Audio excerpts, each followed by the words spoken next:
Welcome to the bold analysis. Ruto delivers clear, no-frills ultimatum to cartels. One of our subscribers, who is a columnist with The Nation, Tom Mushindi, did this article on Sunday Nation, and the ardent reader of the Sunday Nation, I followed that. And I wrote that article, but I don't miss. And so it's a clear picture and is questioning, it's an in-depth analysis on the war against cartels. As we speak, Rai is roaring back.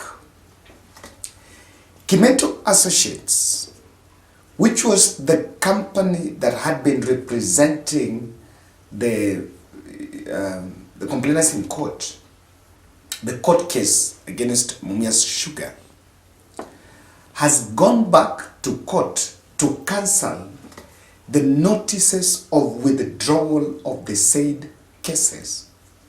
And they are telling the court that they withdrew the cases under duress because there were threats on her life, threats that you will be detained, and even threats of being ejected out of the country.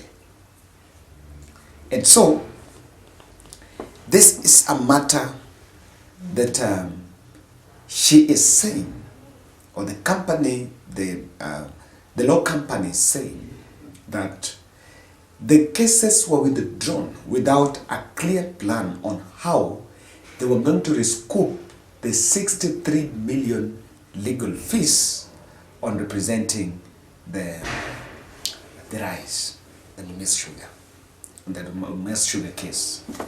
Now, I want to say this. This rope is a proxy rope.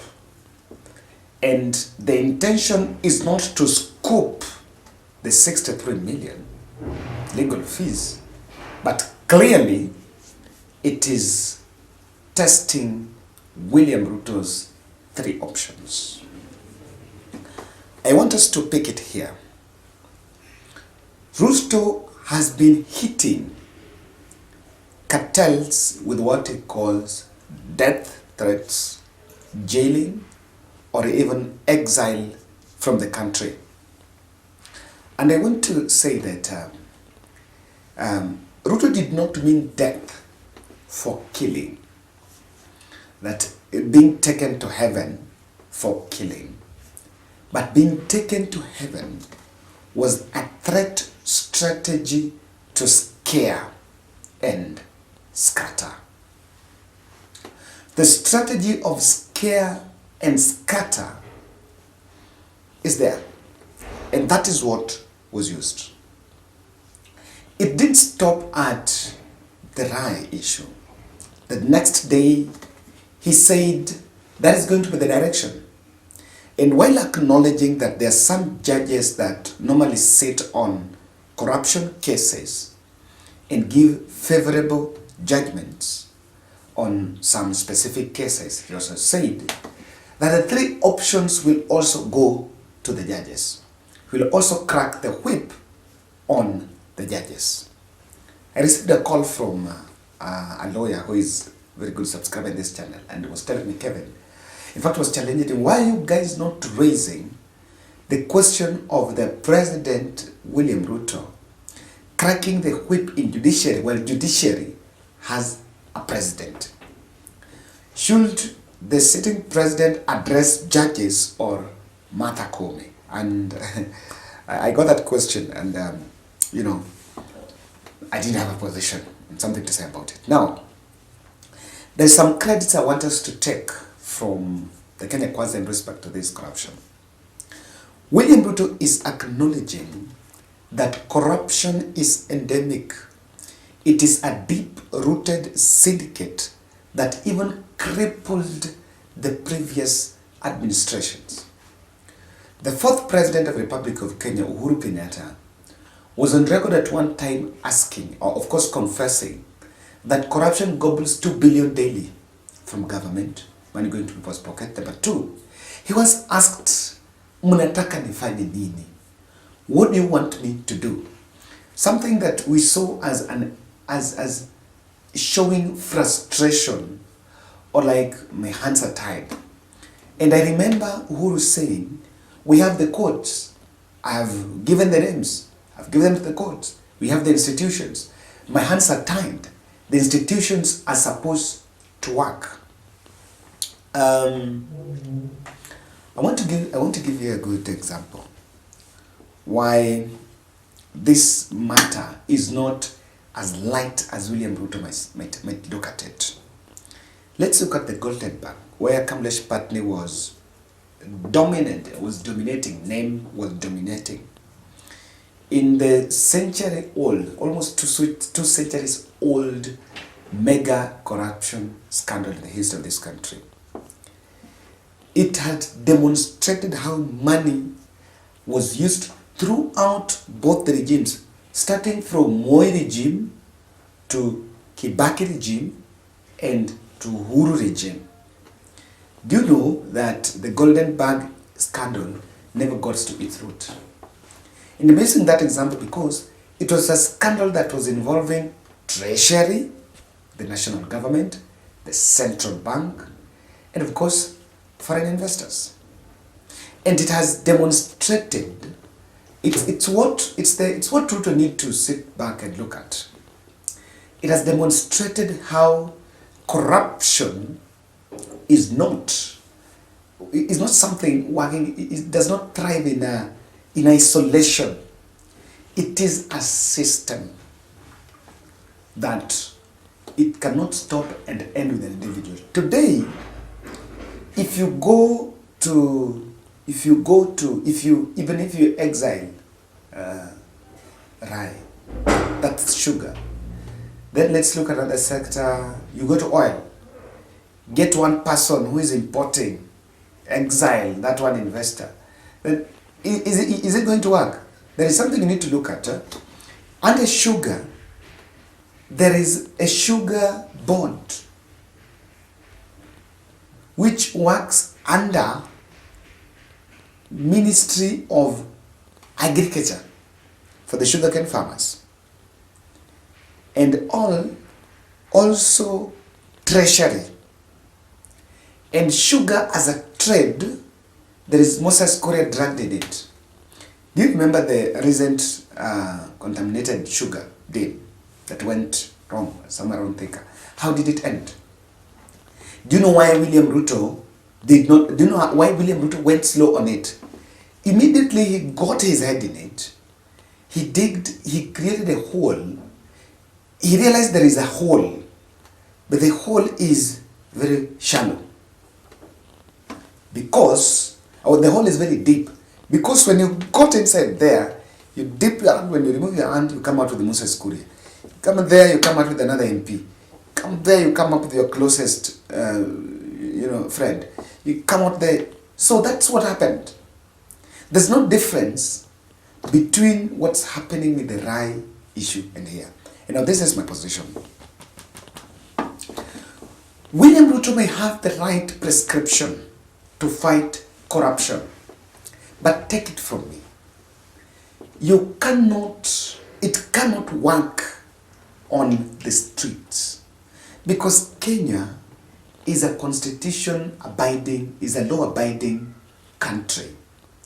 And even though the Constitution has been the most defiled document in the corridors of justice, but it's very true that if you want the three options to be pragmatic and to be used and to be effective, then you must go to Parliament and move your way there and make sure that those options are somewhere in the corridors of the Constitution. Because who is this person that is going to arrest Rai and send him to jail? Where is this jail that is going to hold him, that is going to keep him without trial? The law also says that if you do that, you take your individual responsibility. Even if you're executing orders from above, but who is this judge that's going to give such orders? Nowhere. Who is this person that's going to execute? It's it.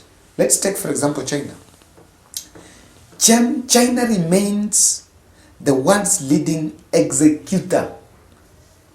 But the true extent of the use of the death penalty in that country remains unknown, as that data is classified as state secret. So, but China is having a death penalty. They are holding death, they're doing the death penalty. So if you want to include death penalty as one of the options, especially on the economic crimes, then you have the numbers in the National Assembly. You have the convincing power to convince civil society organizations. You have all the resources. It must be entrenched somewhere. Otherwise, it has proved that threats don't work. And that is why I think that Ruto gave ultimatums, and those ultimatums are unrealistic, because let's look at it this way. So if they don't withdraw the cases, like now they've gone back, so what are you going to do? What are you going to do? Are you going to kill them? No. You're going to kill them. One of the reasons why Pakistani PM, I realized, did not attend the climate summit is because of that journalist case, that killing case. Now, these guys, these investors are also getting some income in their home country, India. India is a business partner, trade partner on medicine between India and Kenya. How do you kill Rai here? And India will not come after you, will not ask you a question. How many Kenyans are being flown to India daily seeking medical attention? So we don't work in a silo. That is why I believe that, even by the time the president was giving all this, Rai was trembling, yes. But that legal office said, no, wait, let's first tremble first, let's remove the case, then come back. They are already back.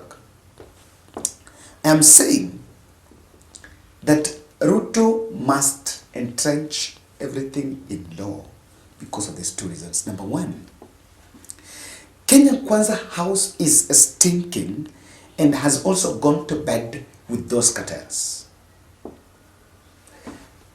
Tell me, if you wanted to crack the whip at the ministry level, do you think these companies, all these fellows, they have licenses? No. Look at World Coin.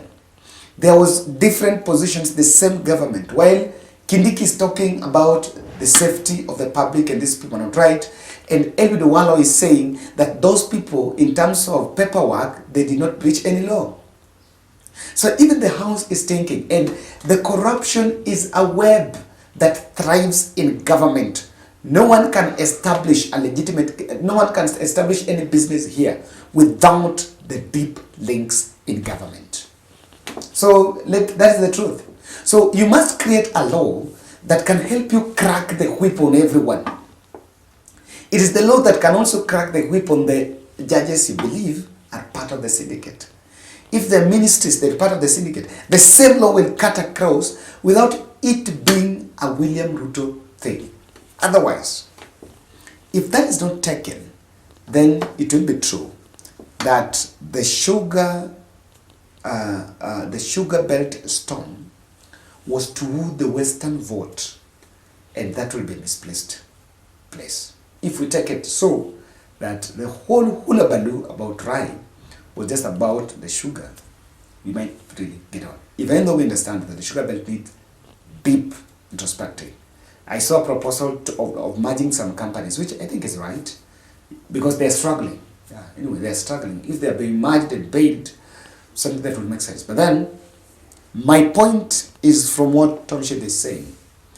You cannot hawk threats in the streets. You must go and put them in the Constitution. Otherwise, no implementation, no execution. Even if with the deep, dark, red, and blue deep state. Thank you.